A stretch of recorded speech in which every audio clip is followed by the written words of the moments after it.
Hi guys, sa video po na ito, tuturuan ko po kayo paano magpasa from GCash to Maya account.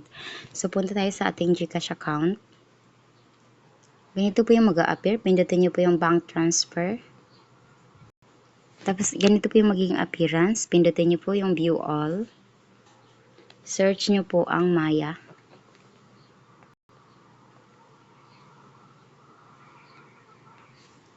Tapos, pindutin nyo po yung Maya Philippines. So, fill up nyo po yung ito.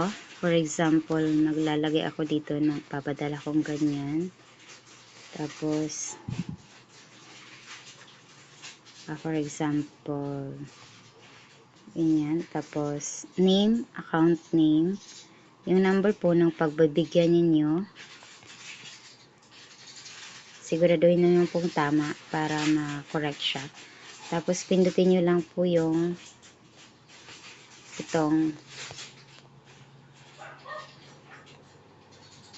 for example, papalitan natin siya 500, ganyan.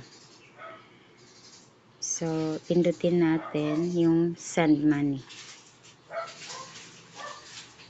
So, ito, mayroon lang po siyang additional 500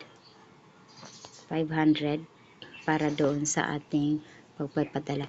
Then, pindutin lang po natin ang pay 515.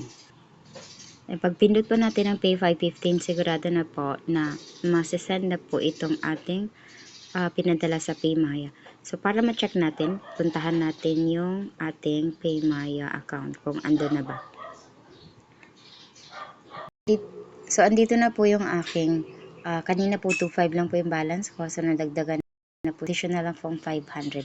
So, ganun lamang po kadali magpadala from GCash to Maya. Yun lamang po, maraming salamat. Mag-subscribe po kayo, share nyo po kung gusto rin malaman ng iba.